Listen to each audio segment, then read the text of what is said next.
ओंकार संयम नित्यम ध्यायन्ते योगिनः कामदमोक्षमोक्षे ओंकाराय नमो नमः।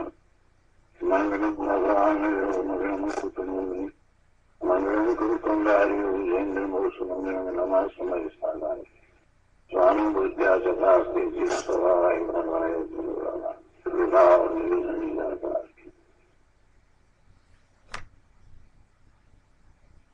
समयसार भगवान कुंदकुंदाचार्य रचित समयसार तथा भगवान अमृतचंद्राचार्य रचित આત્મખ્યાતિનો સ્વાધ્યાય આપણે કરી રહ્યા છીએ।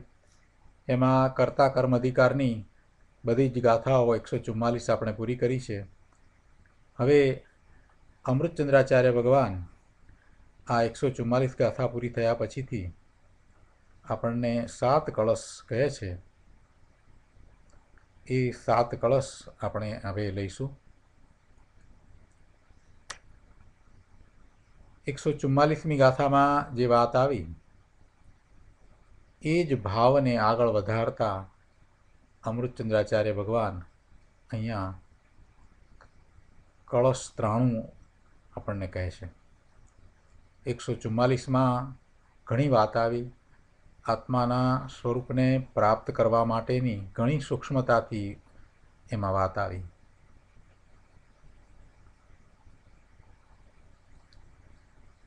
અહીંયા 93 કળશમાં કહે છે આક્રામન વિકલ્પ ભાવમ ચલમ પક્ષૈર્નયાના વિના સારો ય સમયસ્ય ભાતિ નિવૃત્તૈરા સ્વાદ્યમાન સ્વયં વિજ્ઞાનૈકરશ સ એષ ભગવાન પુણ્ય પુરાણ પુમાન જ્ઞાનમ દર્શનમ મપ્યયમ કિમથવા યત્કિંચનૈકોપ્યયમ। કળશ 93ના અર્થમાં અહીંયા કહે છે કે નયાના પક્ષ વિના એટલે નયોના પક્ષો વિના, નયોના પક્ષો રહિત, અચલમ અવિકલ્પ ભાવમ અચળ નિર્વિકલ્પ ભાવને આક્રામન ય સમસ્ય સાર ભાંતિ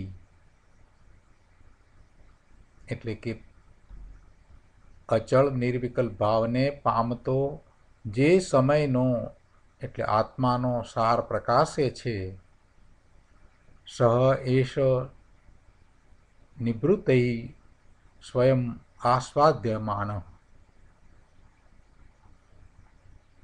તે આ સમયસાર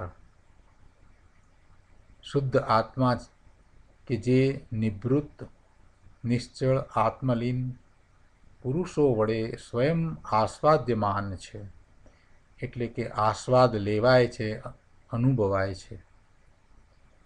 તે વિજ્ઞાન એક રસ ભગવાન પુણ્ય પુરાણ પુમાન જ્ઞાનમ દર્શનમ અપી અયમ જે આસ્વાદ અનુભવાય છે તે વિજ્ઞાન જ જેનો એક રસ છે એવો ભગવાન છે, પવિત્ર પુરાણ પુરુષ છે। જ્ઞાન કહો કે દર્શન કહો તે આ સમય સાર જ છે। જ્ઞાનમ દર્શનમ અપી અયમ અથવા કિમ યત કિંચન અપી અયમ એક। જ્ઞાન કહો કે દર્શન કહો તે આ સમય સાર જ છે અથવા વધારે શું કહીએ, જે કાંઈ છે તે આ એક જ છે, માત્ર જુદા નામથી કહેવાય છે। ભગવાન આત્માનો અનુભવ છે તે જ સમય સાર છે, એ વિશે હવે વધારે શું કહીએ, જે કાંઈ છે તે આ એક જ છે, માત્ર જુદા જુદા નામથી કહેવાય છે એને અનુભૂતિ કહો, સ્વાનુભૂતિ કહો,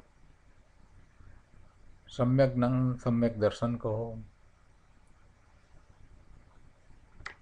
પણ એ ભગવાન આત્માનો નિર્વિકલ્પ અનુભવ છે, પોતાના સ્વરૂપનો અનુભવ છે, સ્વની અનુભૂતિ છે.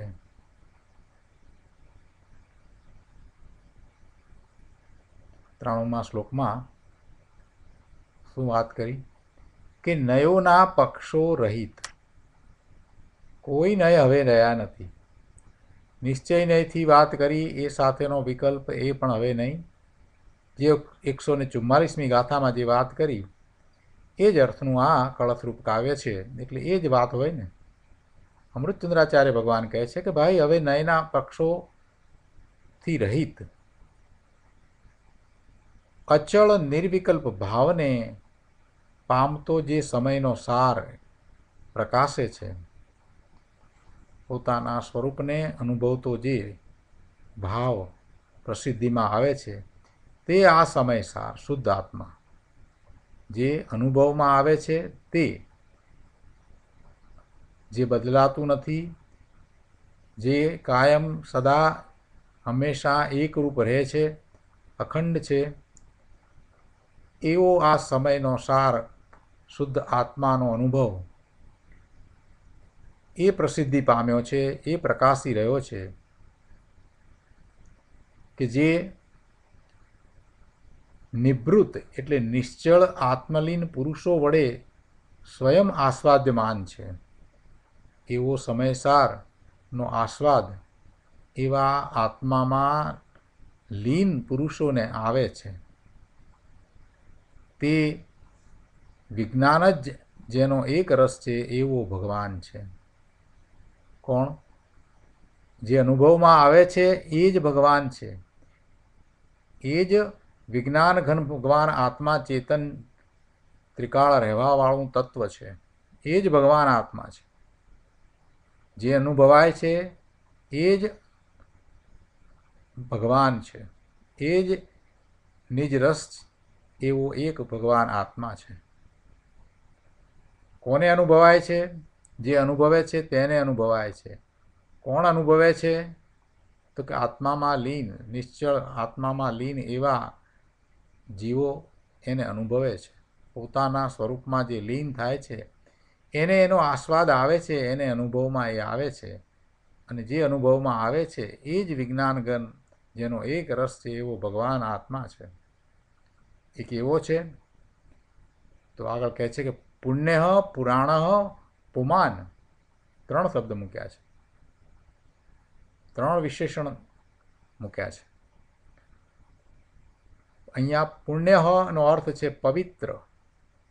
પુણ્ય એટલે શુભ ભાવ એમ નહીં, શુભ ભાવનું કારણ એમ નહીં, પણ પુણ્ય એટલે પવિત્ર, પુરાણ અને પુરુષ. પુરાણ એટલે જેની આદિ નથી, અંત નથી, એવો જે નિત્ય રહ્યો છે તે. પવિત્ર જે શાશ્વત નિત્ય રહ્યો છે તેઓ. એ પુમાન પુરુષ એટલે એ આત્મા છે. પુણ્ય, પુરાણ, પુમાન, પવિત્ર પુરાણ પુરુષ છે. જો પુરુષ એટલે અહીંયા પુરુષ એ પર્યાયવાચક શબ્દ તરીકે નથી લીધો. આત્માને આપણે પુરુષ કહીએ છીએ. ધર્મમાં જ્યાં જ્યાં આ રીતે વાત હોય ત્યાં પુરુષ કહેતા એ આત્મા. એમાં સ્ત્રી કે પુરુષ કે નપુંસક કે જે પર્યાય છે એ દર્શાવવા માટે એ પુરુષ શબ્દ અહીંયા નથી વપરાતો. પુરુષ એટલે એ આત્મા. જ્ઞાન કહો કે દર્શન કહો તે આ સમય સાર જ છે. અથવા બીજું એથી વિશેષ શું કહીએ? જે કાંઈ છે તે આ એક જ છે. માત્ર નામ જુદા છે પણ વસ્તુ તો આ એક જ છે.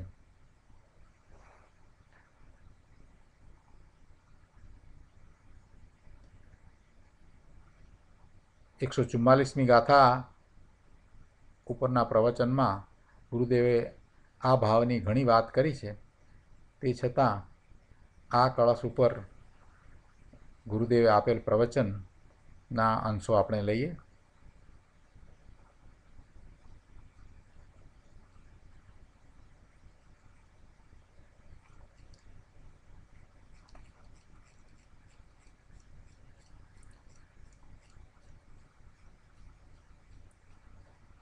ગાથાઓ બધી પૂરી થઈ પછી અમૃતચંદ્રાચાર્ય ભગવાનને જેવા ભાવ વર્તતા હતા એવા ભાવ પ્રદર્શિત કરવાનું સહજ રીતે અંદરમાંથી આવ્યું, એટલે એમણે આવા કળશ લખી નાખ્યા. શું કહે છે 93માં કળશ ઉપરના પ્રવચનમાં ગુરુદેવ? પ્રવચન રત્નાકર, ભાગ 5મો, પાના નંબર 362. ગુરુદેવ કહે છે કે આત્મા સદા વિજ્ઞાન ઘન સ્વરૂપ છે. પર્યાયમાં જે શુભ ભાવ છે, દયા, દાન, વ્રત, ભક્તિ આદિ, એ વિકલ્પ ઉઠે એ બધું બહારમાં છે, એ બહારની ચીજ છે, એ કાંઈ સાધન નથી. એટલે કે આત્મપ્રાપ્તિનું એ સાધન નથી. શુભ ભાવ છે તે આત્મપ્રાપ્તિનું સાધન નથી. અહીં તો કહે છે કે હું દ્રવ્ય શુદ્ધ છું, અબદ્ધ છું, પર્યાય અશુદ્ધ છું કે રાગથી બદ્ધ છું, એવા શુદ્ધ નયના વિષય અને વ્યવહાર નયના વિષય એ બંનેને છોડીને, એને નિષેધીને આગળ વધ્યો છે, તે સ્વરૂપની પ્રાપ્તિ કરે છે.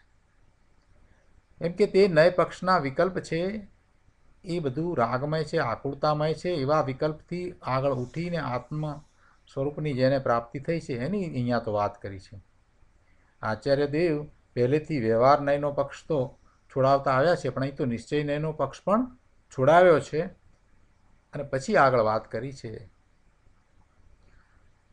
સ્વના આશ્રયે નિર્વાણ થાય છે એ પ્રકારની વાત 272મી ગાથામાં કરવામાં આવી છે કે નિશ્ચય નય આશ્રિત મુનિવરો પ્રાપ્તિ કરે નિર્વાણની, એમ 272 ગાથામાં આવશે.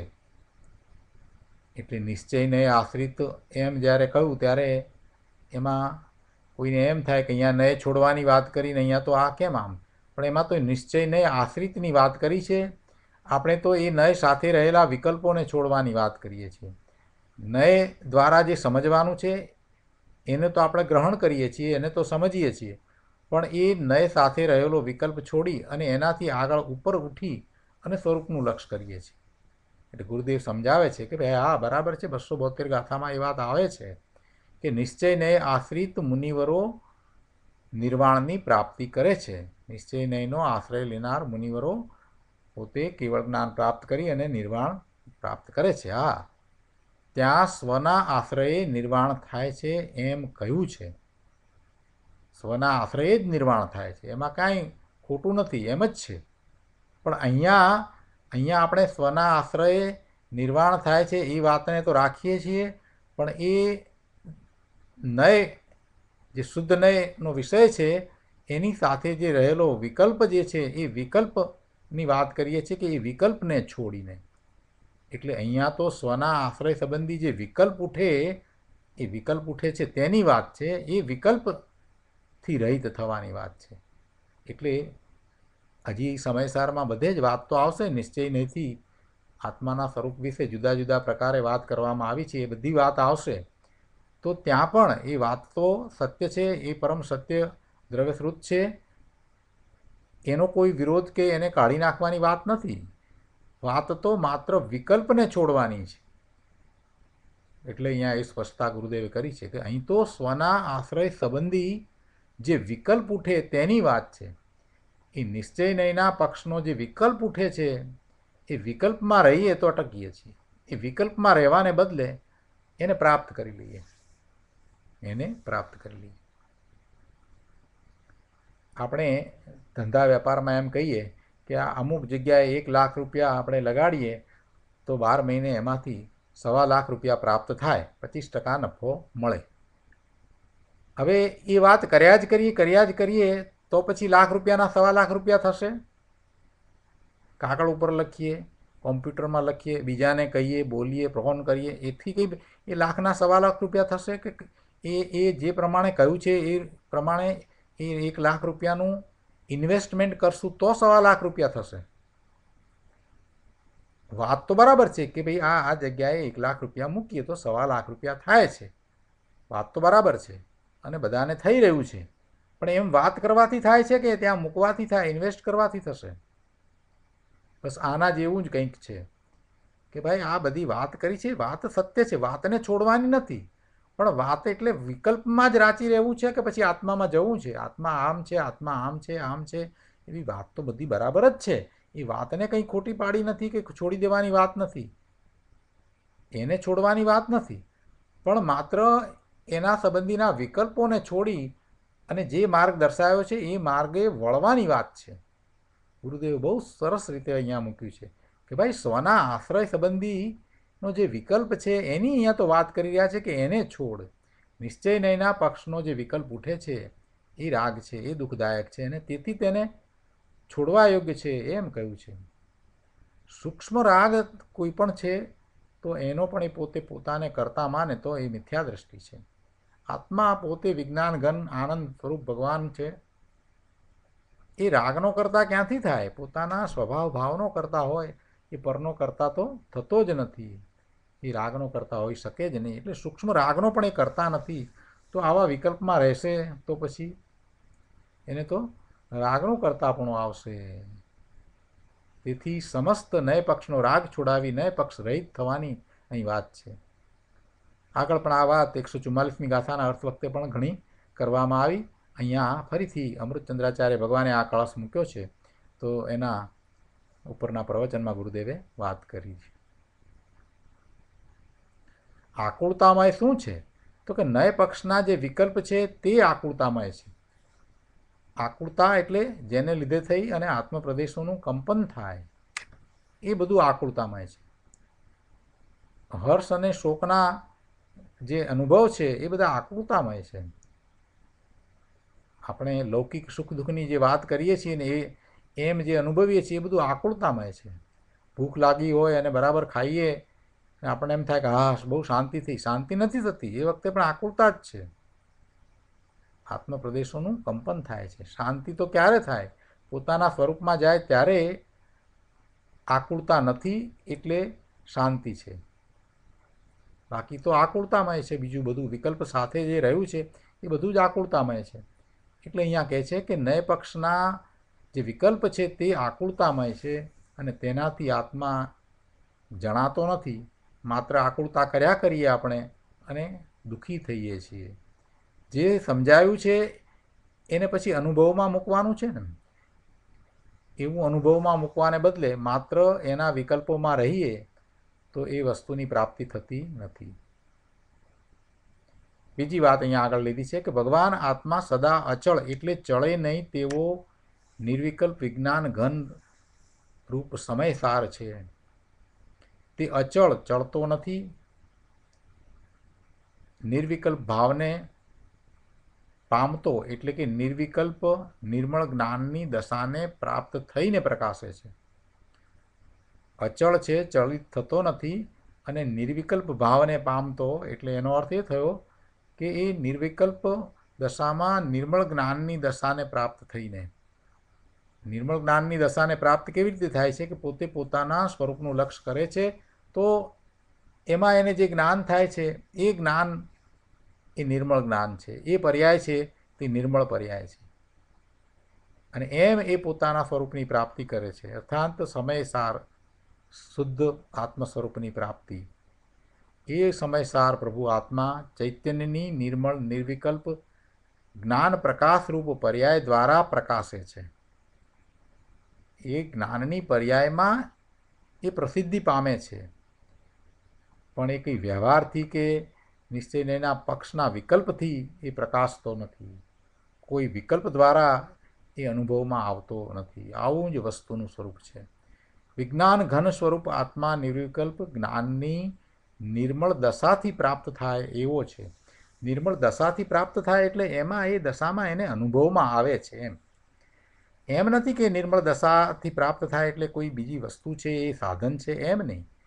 પણ એ નિર્વિકલ્પ જ્ઞાનની જે નિર્મળ દશા એટલે પોતે વિકલ્પો રહિત થઈ અને પોતાના સ્વરૂપનું લક્ષ કરે છે, એને જ્ઞેય બનાવે છે અને એનું જ્ઞાન કરે છે, એ જ્ઞાનની પર્યાયમાં અનુભવાય છે. ક્યારે અનુભવાય છે? અનુભવ કરવો એ પણ જ્ઞાનની પ્રક્રિયા છે.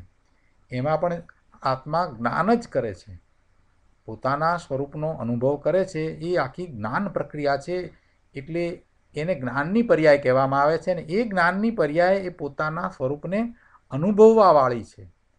એમાં એને એનો અનુભવ થાય છે. એટલે વેદન રૂપે એને અપૂર્વ એવી શાંતિ અને આનંદનો અનુભવ થાય છે. અને પોતાના સ્વરૂપને જેવું છે તેવું એ જાણે છે.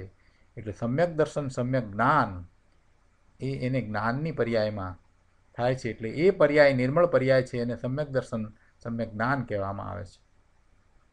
એટલે એ જે અનુભવ છે એ પોતાના સ્વરૂપનો અનુભવ છે, એટલે એને સમયસાર કહ્યો. અને એ જ સમયસાર એ સમ્યક દર્શન, સમ્યક જ્ઞાનથી કંઈ જુદો નથી. એ બીજા બાહ્ય વિકલ્પથી પ્રાપ્ત થતો નથી. શ્રુત જ્ઞાનના જે બાહ્ય વિકલ્પ છે એમાં તો નિશ્ચયથી કથન જે કરવામાં આવ્યું હોય કે ભગવાન આત્મા ત્રિકાળ શુદ્ધ છે, તો એ કથન સાથે રહેલો વિકલ્પ છે. તો એવા વિકલ્પથી એ શુદ્ધ આત્માની પ્રાપ્તિ થતી નથી. એ વિકલ્પમાં રહ્યા છો તો બહારમાં જ છો, પણ એ વિકલ્પ સાથે રહેલું જે જ્ઞાન છે એને આત્મસાત કરીને કે હા, ખરેખર આત્મા ત્રિકાળ, ત્રણેય કાળ જ્ઞાયક છે, જ્ઞાયક છે, એ જ્ઞાન સ્વરૂપ છે. તો જ્ઞાનમાં જ જ્ઞાન સ્વરૂપ આત્મા જણાશે, એવો નિર્ણય કરી અને એવો પુરુષાર્થ કરતાં એની પ્રાપ્તિ થાય છે. એમ નથી કે વિકલ્પમાં જ રહીએ કે આ ભગવાન આત્મા ત્રિકાળ જ્ઞાયક છે, જ્ઞાયક છે, જ્ઞાયક છે. એવા વિકલ્પમાં રહેવાથી એની પ્રાપ્તિ નથી થતી. એટલે શ્રુત જ્ઞાનના બાહ્ય વિકલ્પથી પ્રાપ્ત થાય એમ નથી. કોઈ અન્ય રીત જ નથી.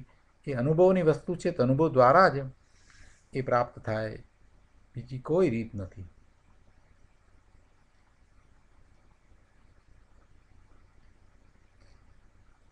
પાના નંબર 364 ઉપર અહીંયા બીજા પેરેગ્રાફમાં કહે છે કે આવો સમયસાર આત્મલીન પુરુષો દ્વારા સ્વયં આસ્વાદ્યમાન છે.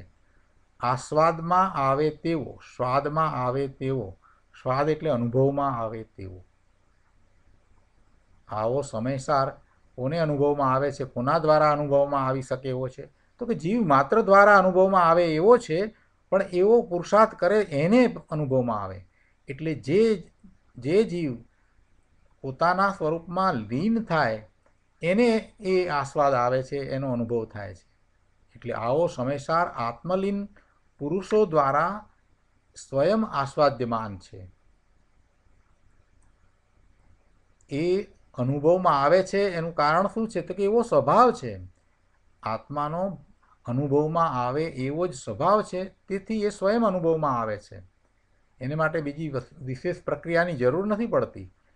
એનું લક્ષ્ય કરી અને એમાં લીન થતાં એ સ્વયં એનો સ્વાદ આવે છે, અનુભવાય છે. અહીં સ્વયંનો અર્થ એમ છે કે આત્માનું અનુભવમાં વિકલ્પ કે વ્યવહારની અપેક્ષા નથી. એમાં બીજા કોઈ વિકલ્પની, સાધનની કે વ્યવહારની અપેક્ષા નથી. એટલે સ્વયં.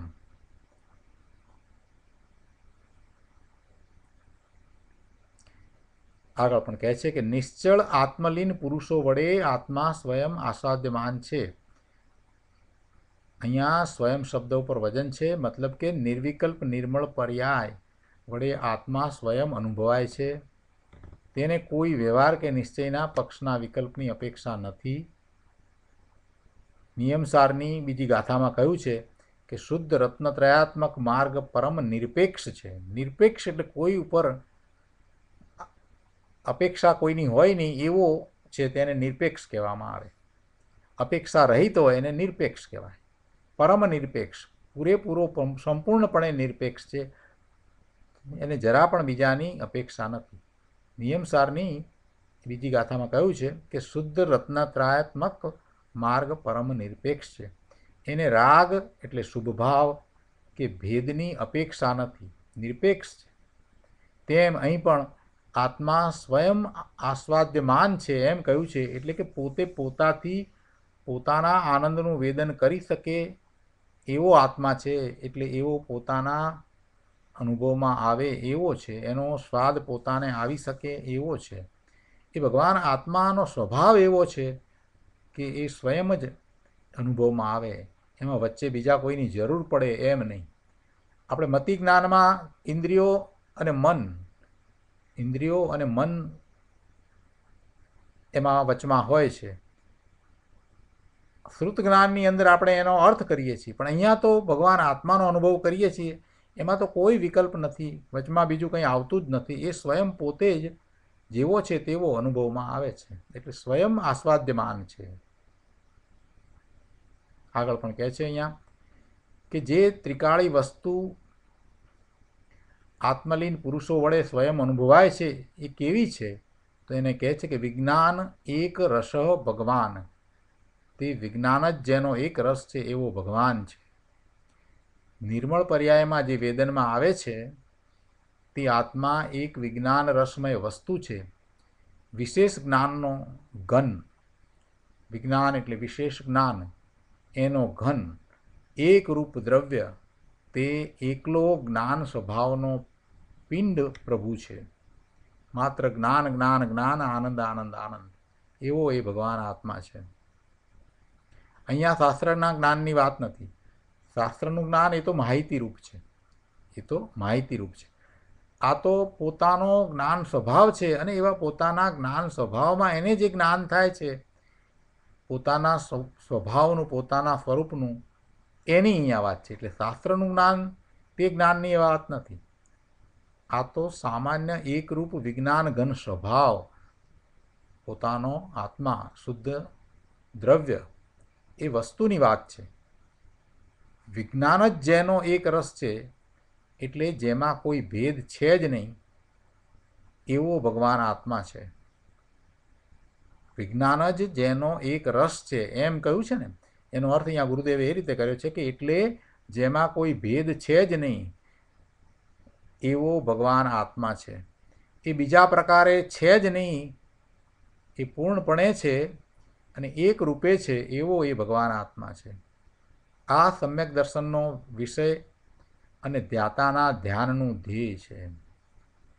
જે પોતે નિર્વિકલ્પ ધ્યાન કરી અને આવા સ્વરૂપને પ્રાપ્ત કરે છે, તો એનું ધ્યેય શું છે? એ ધ્યાન કરનાર ધ્યાતા એ ધ્યાન કરે છે નિર્વિકલ્પ ધ્યાનમાં, જે એનું ધ્યેય છે તે આ સમ્યક દર્શનનો વિષય, એ જ ભગવાન આત્મા શુદ્ધ ત્રિકાળિક નાયક છે.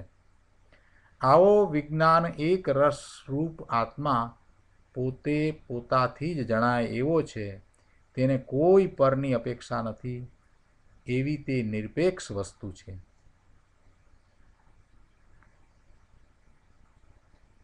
કોઈને એમાં એમ થયું કે આમ કહીને પણ તમે એક નયની વાત કરી દીધી, આ તો એક નયની વાત આવી. સાપેક્ષ કથન તો આવ્યું નહીં, બીજો નય તો આમાં આવ્યો નહીં. ગુરુદેવે એમાં સ્પષ્ટતા કરી છે કે ભાઈ, પરની ઉપેક્ષા કરી એટલી અપેક્ષા તેમાં આવી જાય છે. પરની ઉપેક્ષા, બીજું બધું જે છે એની ઉપેક્ષા એ છે જ નહીં. એટલે પરની ઉપેક્ષા કરી ને આ તરફ સ્વની અપેક્ષા, એટલે સ્વમાં એકાગ્રતા, સન્મુખતા કરી, એટલે એ રીતે એમાં બંને નય એમાં આવી જાય છે. જૈન તત્વ મીમાંસામાં પંડિત ફૂલચંદજીએ આનો સરસ ખુલાસો કર્યો છે કે ચોથા ગુણસ્થાનમાં સમ્યક દર્શન પામવાના કાળે કેવી દશા હોય છે તેની વાત ચાલે છે. સમ્યક દર્શન અને તેની સાથે થતું સમ્યક જ્ઞાન, એ બેની વાત અહીં અત્યારે ચાલે છે. અહીંયા ચારિત્ર્યની વાત નથી. છતાં પણ એ વખતે ધર્મીને, એટલે કે સમ્યક દ્રષ્ટિ જ્ઞાનીને સ્વરૂપ આચરણ ચારિત્રનો અંશ તો પ્રગટ થયો જ હોય છે, પણ પાંચમા ગુણસ્થાન અને છઠ્ઠા ગુણસ્થાન, સાતમા ગુણસ્થાનમાં જે ચારિત્ર છે એની અહીંયા વાત નથી.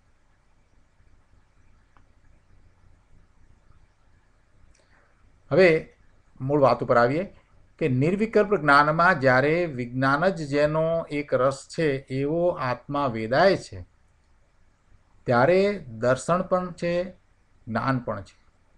જ્યારે એ વેદનમાં આવે છે ત્યારે દર્શન પણ છે અને જ્ઞાન પણ છે અને ચારિત્રનો અંશ પણ છે.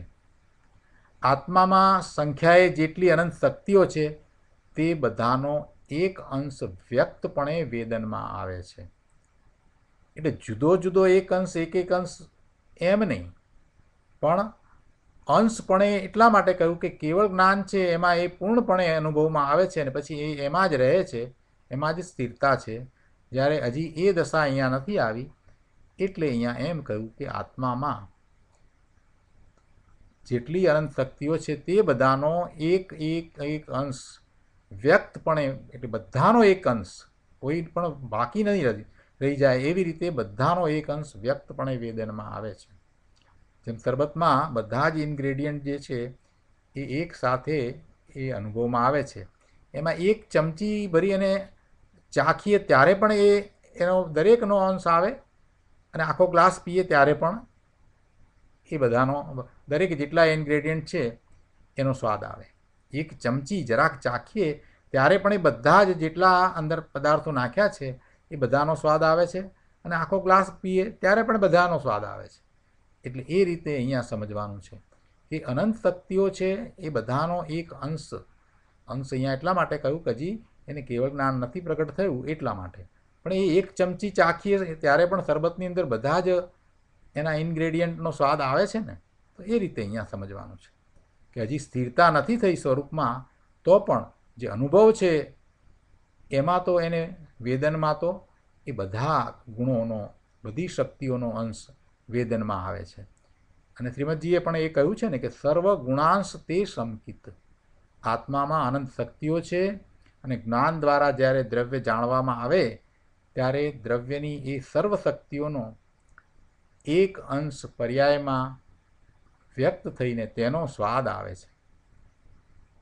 કેવળ જ્ઞાનમાં સર્વ અંશ, સર્વદેશ એટલે બધા જ અંશ, અને અહીં એક દેશ પર્યાય વ્યક્ત થાય છે. તે દ્વારા વિજ્ઞાન એક રસ સ્વરૂપ ભગવાન આત્મા જાણવામાં આવે છે અને ત્યારે દ્રષ્ટિમાં આવતા દેખવામાં, શ્રદ્ધવામાં આવ્યો એમ કહેવાય છે.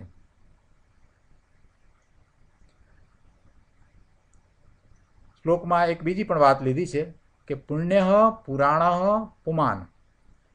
એનો અર્થ અહીંયા ગુરુદેવે બહુ સરસ રીતે કર્યો છે કે પુણ્ય જે છે એનો અર્થ પવિત્ર થાય. તે પવિત્ર પુરાણ પુરુષ છે. પુણ્ય શબ્દનો અર્થ અહીં પવિત્ર થાય છે. પુણ્ય એટલે શુભભાવની અહીંયા વાત નથી, એ તો શુભભાવથી રહિત છે. ભગવાન આત્મા તો શુભ કે અશુભ બંને પ્રકારના ભાવથી રહિત છે. આત્મા સ્વરૂપથી પરમ પવિત્ર વસ્તુ છે. વળી તે પુરાણ કહેતા શાશ્વત ત્રિકાળ વસ્તુ છે. પુરાણ એટલે પહેલેથી જ છે, એની કોઈ આદિ નથી, એનો અંત નથી, એટલે એ શાશ્વત છે. ત્રિકાળ, ત્રણેકાળ રહેવાવાળી વસ્તુ છે. શાશ્વત મોજૂદગીવાળી અનાદિની ચીજ. મોજૂદગીવાળી એટલે હયાત, પોતે છે ને, એનું હોવાપણું છે ને, અસ્તિત્વ છે ને, એવો વિજ્ઞાન ઘન સ્વરૂપ ભગવાન છે. તે સમ્યક દર્શનનો વિષય છે. એ અનાદિની હયાતીવાળી પુરાણી ચીજ છે. કોઈથી એ નવો ઉત્પન્ન કરાયેલો નથી, કોઈએ તેને ઉત્પન્ન કર્યો છે એવું એનું સ્વરૂપ નથી. આત્માની ઉત્પત્તિ થઈ શકે નહીં, આત્માનો નાશ પણ થઈ શકે નહીં. વળી આગળ એમ કહ્યું કે પુરુષ છે. આત્માને સેવે તે પુરુષ છે, રાગને સેવે તે પુરુષ નહીં. અહીંયા તો એ પુરુષ, સ્ત્રી, નપુંસક એની વાત નથી, પણ આત્મા કહેતા જે પોતે પોતાના સ્વરૂપનું લક્ષ્ય કરે છે એ આત્માને સેવનાર જે જીવ છે એની પર્યાય પછી ગમે તે પર્યાય હોય, સ્ત્રીની પર્યાય હોય કે પુરુષની પર્યાય, ગમે તે પર્યાય હોય, પણ એ જ પુરુષ છે.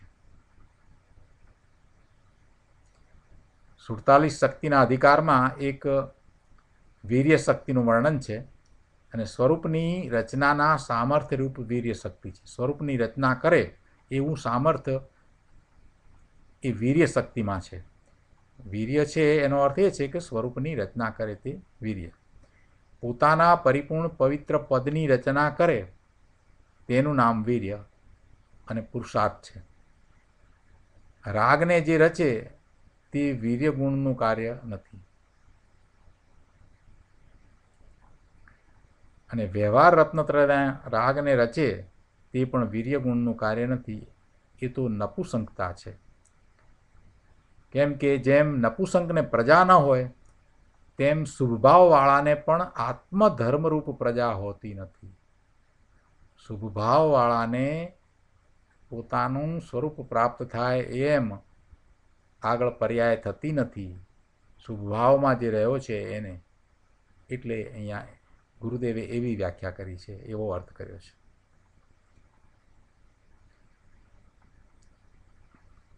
અહીં 5 વિશેષણોથી આત્માને કયો છે એ વાત આપણે લઈએ.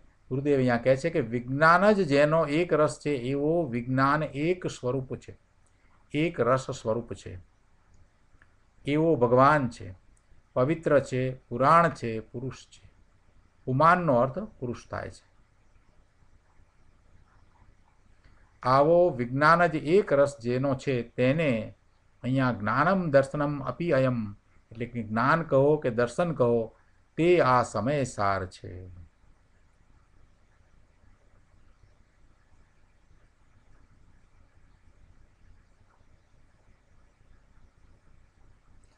હવે એક બીજી વાત અહીંયા ગુરુદેવ કહે છે, પાના નંબર 367 ઉપર 5મા પેરેગ્રાફમાં અહીંયા ગુરુદેવ વાત કરે છે કે જ્ઞાયક ભાવની સાથે અવિના ભાવપણે અનંત ગુણો છે.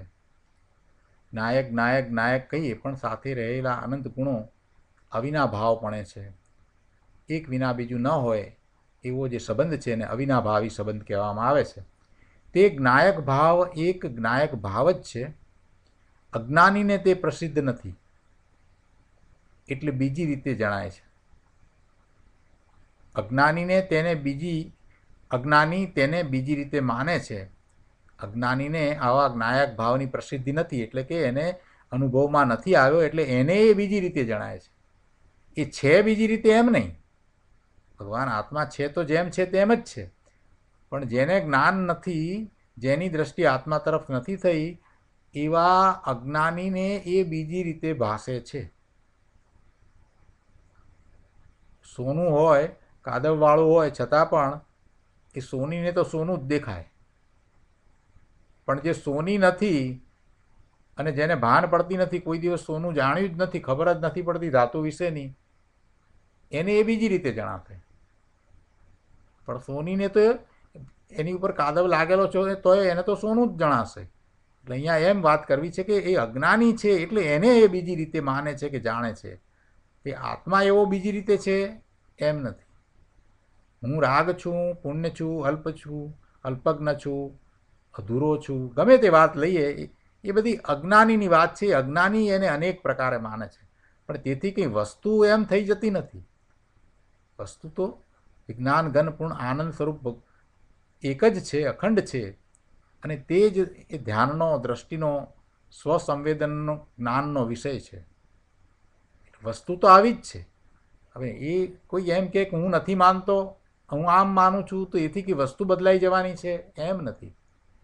અન્ય મતની અંદર આત્માને જુદી રીતે માનવામાં આવે એથી કંઈ આત્મા એ પ્રમાણે થઈ જતો નથી. આત્મા તો જેમ છે તેમ જ છે. તીર્થંકર ભગવાન, કેવળી ભગવાનને જેવો અનુભવમાં આવ્યો છે, સર્વજ્ઞને જેવો એ અનુભવમાં આવ્યો છે, એવો જ એમના જ્ઞાનમાં એ આવ્યો છે. અને દિવ્ય ધ્વનિ દ્વારા, ઓમકાર ધ્વનિ દ્વારા એ પ્રકાશ્યો છે. એટલે કે એના દ્વારા એ ભાવશ્રુત જ્ઞાનમાં એવા મહાપુરુષોને પણ એમ જ પ્રકાશ્યો છે. એટલે ગણધર આદિને પણ એમ જ એ જ્ઞાનમાં આવ્યો છે. એટલે વસ્તુ તો એવી જ છે, પણ હવે અજ્ઞાની છે, મિથ્યા દ્રષ્ટિ છે, ઊંધી માન્યતા છે, ખોટી માન્યતા છે, પર્યાયનું લક્ષ કરીને જ બધી વાત સમજે છે, પર્યાય દ્રષ્ટિ છે, મૂળ દ્રવ્યને જોતો નથી, દ્રવ્ય તરફ લક્ષ કરતો નથી, અને માત્ર બહારની વસ્તુને જુએ છે, પર્યાયને જુએ છે કે શરીરને જુએ છે, તો પછી એને એવો ભગવાન આત્મા ક્યાંથી દેખાશે? એને તો એવો જ દેખાવાનો છે કે આત્મા એટલે કેવો? તો કે કીડી, એટલે આ તો કીડી જેવો આત્મા છે, એને તો એવો જ લાગવાનો છે. એ આતંકવાદીનો આત્મા છે તો એને આતંકવાદી લાગવાનો છે, પણ એની દ્રષ્ટિ આત્મા તરફ ક્યાં થઈ છે? એને તો વર્તમાન પર્યાય તરફ દ્રષ્ટિ થઈ છે, એટલે એને એ આતંકવાદી તરીકે ઓળખે છે, એને એકેન્દ્રિય તરીકે ઓળખે છે, કે એને દેવ તરીકે ઓળખે છે, કે એને મનુષ્ય તરીકે ઓળખે છે. પણ એમાં મનુષ્યમાં કે દેવમાં કે આતંકવાદીમાં કે ક્યાંય કોઈ પણ જગ્યાએ ખરેખર તો દ્રષ્ટિ કરીએ છીએ તો આપણે તો શું જાણીએ છીએ? પર્યાયને જાણીએ છીએ, એમાં દ્રવ્યને ક્યાં જાણ્યું? એટલે અજ્ઞાનીને એમ એવો લાગે છે એ રાગી લાગે અથવા તો શુભ ભાવમાં હોય ત્યારે પુણ્યવાળો લાગે, અજ્ઞાની લાગે, કલ્પજ્ઞાની લાગે કે ગમે તે પ્રકારે લાગે, પણ એવો એ અજ્ઞાનીને ભાષે છે. તેથી કંઈ આત્માનું સ્વરૂપ બદલાઈ જતું નથી. આત્મા તો એવો ને એવો જ છે. જે દ્રષ્ટિનો વિષય છે એ ભગવાન આત્મા એ જ સમયસાર છે, એ જ અનુભવમાં આવે છે. અને નિર્વિકલ્પ અનુભવમાં એ આવે ત્યારે એને સમ્યક દર્શન, સમ્યક જ્ઞાન કહેવામાં આવે છે. એ પર્યાય છે, પણ જે અનુભવાય છે એ જ ભગવાન આત્મા છે. અને એ પર્યાયમાં અનુભવાય છે. એ સમયની એ જ્ઞાનની પર્યાયમાં જે અનુભવ થાય છે એ જ સમયસાર છે.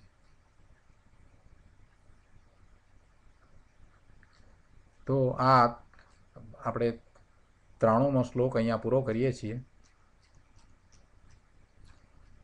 હવે એના પછી આપણે 94મો શ્લોક લઈએ.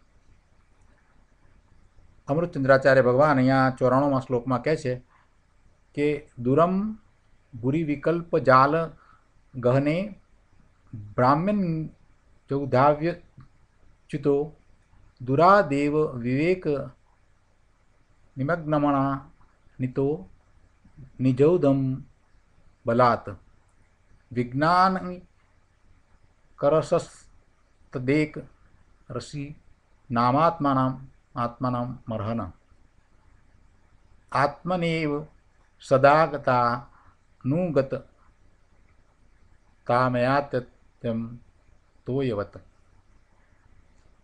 94મા શ્લોકના અર્થમાં અહીંયા કહે છે કે તો યવત એટલે જેમ પાણી પોતાના સમૂહથી ચ્યુત થયું થકું દૂર ગહન વનમાં ભમતું હોય તેને દૂરથી જ ઢાળવાળા માર્ગ દ્વારા પોતાના સમૂહ તરફ બળથી વાળવામાં આવે, પછી તે પાણીને પાણીના સમૂહ તરફ ખેંચતું થકું પ્રવાહરૂપ થઈને પોતાના સમૂહમાં આવી મળે. તેવી રીતે અહીંયા મૂળ વાત એ કરવી છે કે આ આત્મા જ્ઞાનથી ચ્યુત થાય એટલે ચ્યુત થયો હોય અને પછી પાછો એ જ્ઞાનમાં જ આવીને મળે, એ રીતે અહીંયા આખી વાતને શ્લોકમાં સમજાવવી છે. ભગવાન આત્મા ખરેખર જ્ઞાન સ્વભાવી છે, પણ એવા જ્ઞાન સ્વભાવીપણાથી પોતે ચ્યુત થાય, ત્યાંથી ખસીને અજ્ઞાન અવસ્થામાં ચાલ્યો ગયો હોય અને પછી ફરી પાછો એ પોતે જ્ઞાનમાં આવે, એ રીતે આ શ્લોકને કહ્યો છે.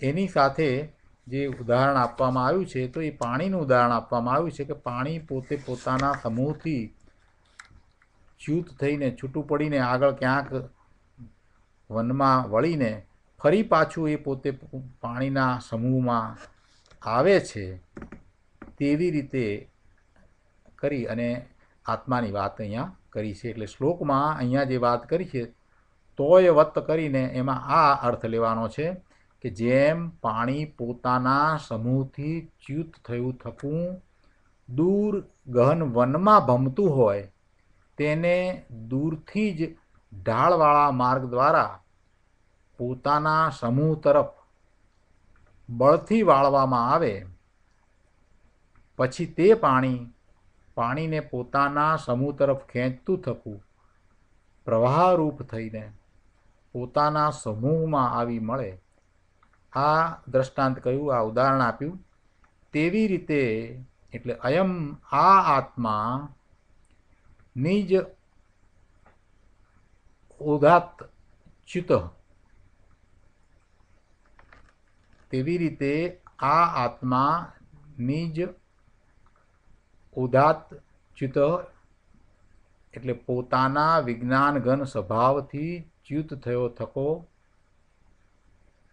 ભૂરી વિકલ્પ જાલ ગહને દુરમ ભ્રામ્યન એટલે પ્રચુર વિકલ્પ જાળના ગહન વનમાં દૂર ભમતો હતો તેને દુરાત એવ એટલે દૂરથી જ વિવેક નિમ્ન ગમનાત એટલે વિવેકરૂપી ઢાળવાળા માર્ગ દ્વારા નિજ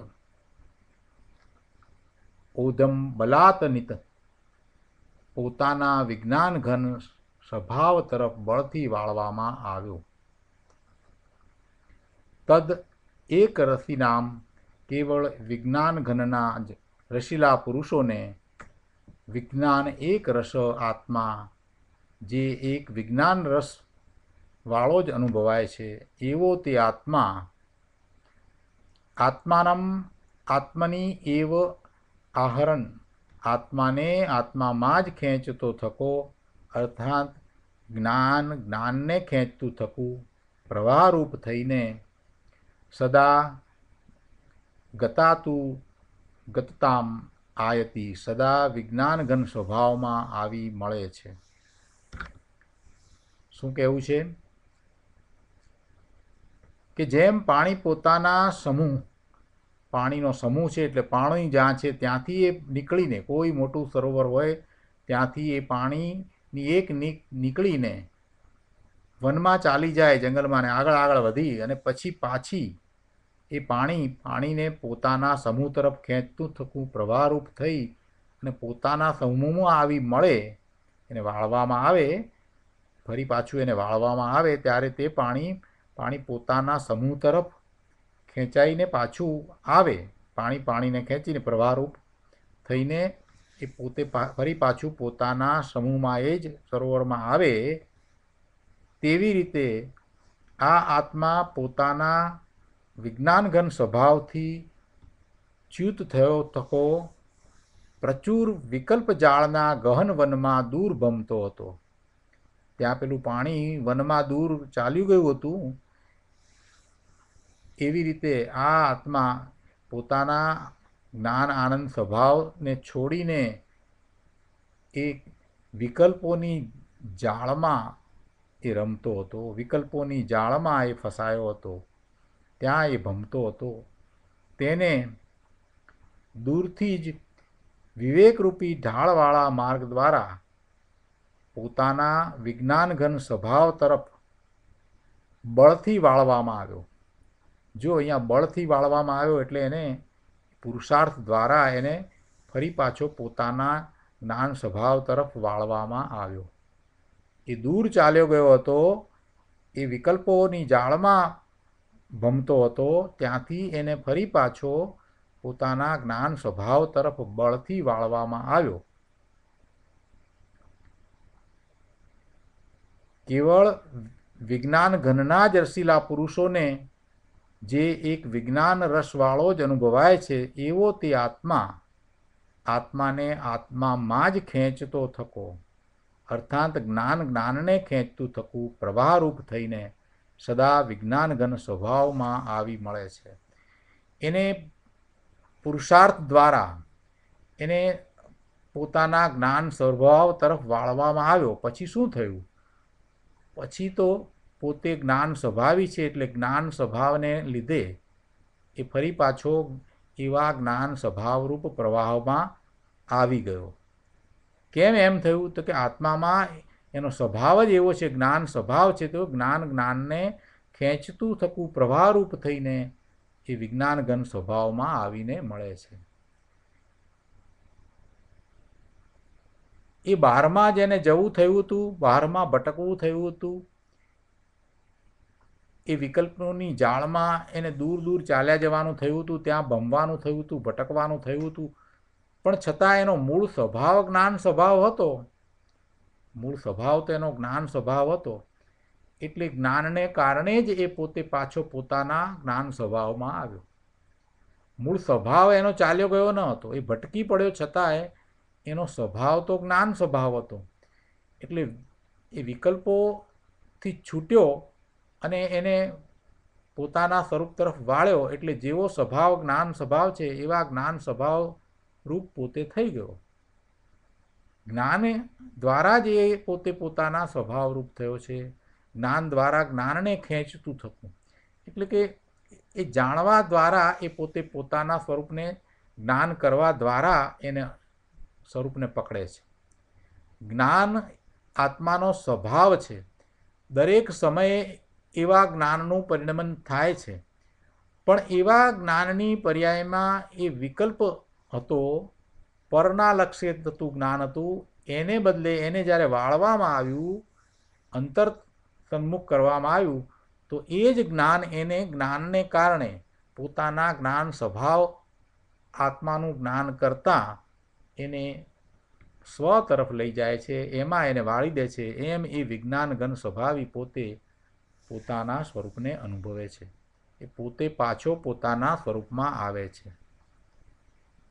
ભાવાર્થમાં અહીંયા કહે છે કે જેમ જળ જળના નિવાસમાંથી કોઈ માર્ગે બહાર નીકળી વનમાં અનેક જગ્યાએ ભમે, પછી કોઈ ઢાળવાળા માર્ગ દ્વારા જેમ હતું તેમ પોતાના નિવાસ સ્થાનમાં આવી મળે, તેવી રીતે આત્મા પણ મિથ્યાત્વના માર્ગે સ્વભાવથી બહાર નીકળી વિકલ્પોના વનમાં ભ્રમણ કરતો થકો કોઈ ભેદ જ્ઞાનરૂપી ઢાળવાળા માર્ગ દ્વારા પોતે જ પોતાને ખેંચતો પોતાના વિજ્ઞાનઘન સ્વભાવમાં આવી મળે છે.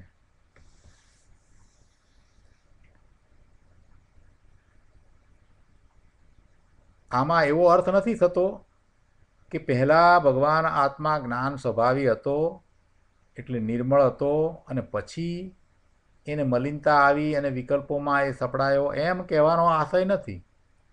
એમાં એમ કહેવાનો આશય નથી, પણ કહેવાનો આશય એ છે કે ત્રિકાળ એક નાયક જ હતો, એ જ્ઞાન સ્વભાવી જ હતો, પણ એનું લક્ષ્ય જ હતું નહીં અને એ ભટકતો હતો. એ ત્રિકાળ જ્ઞાન સ્વભાવી ભગવાન આત્મા હતો, પણ એ અનાદિનો જ્ઞાન સ્વભાવી હોવા છતાં પણ એ ક્યાંય ને ક્યાંય બહારમાં ને બહારમાં વિકલ્પોમાં જ એ રહ્યો હતો. એની દ્રષ્ટિ જ પોતાના તરફ થઈ ન હતી.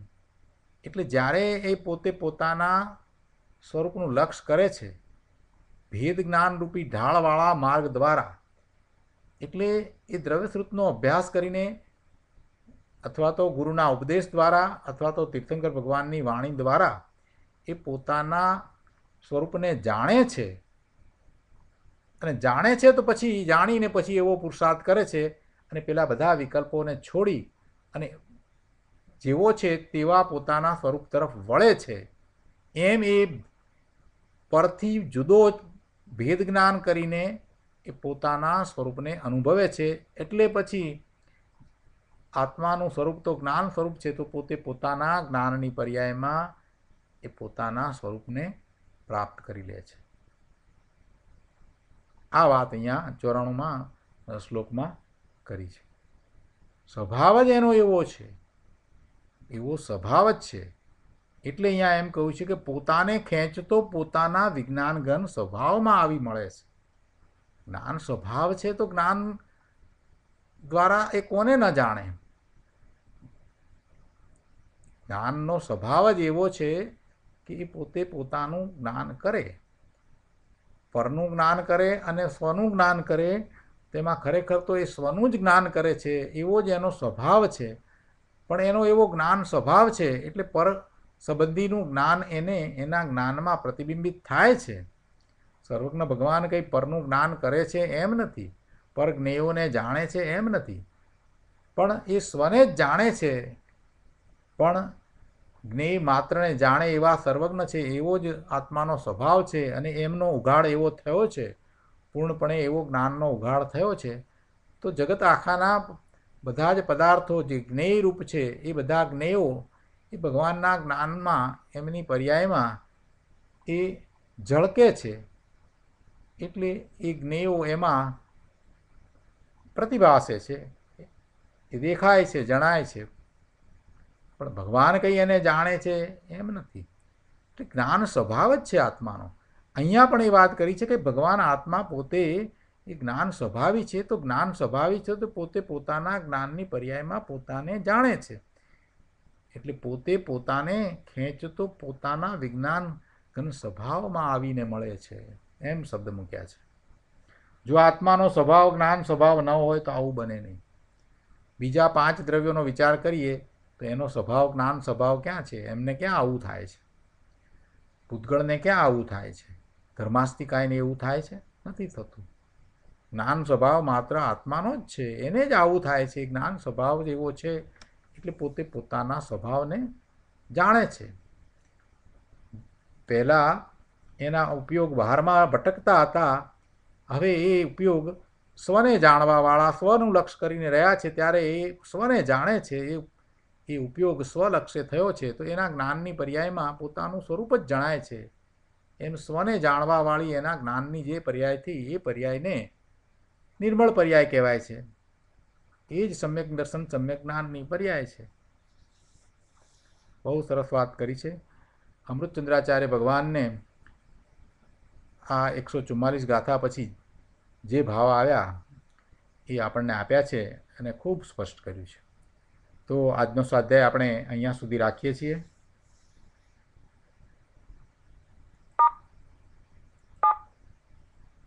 Conversation mode is on. Everyone can now be heard. હવે આજના સ્વાધ્યાય સંબંધી આપના પ્રતિભાવ અથવા પ્રશ્ન હોય તો વિચાર કરીએ. આજે આપણે 2 કળશ પૂરા કર્યા છે. કુલ 7 કળશ છે. હવે પછીના 5 કળશ છે એમાં થોડી જુદા પ્રકારે વાત આવશે. અગાઉની ગાથાની કેટલીક સારભૂત વાત પણ એમાં આવશે.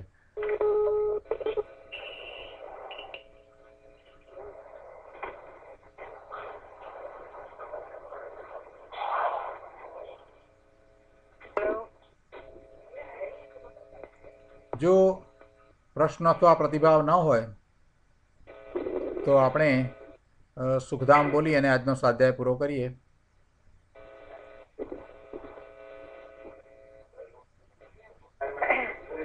સુખધામ અનંત સુસંત જય દિન રાત રહે તદ ધ્યાન મહી પર શાંતિ અનંત સુધામય જી પરમો પદ તે વર્તે જયતે પરમો પદ તે વર્તે જયતે. જય જિનેન્દ્ર ભગવાન. જય જિનેન્દ્ર પ્રભુ.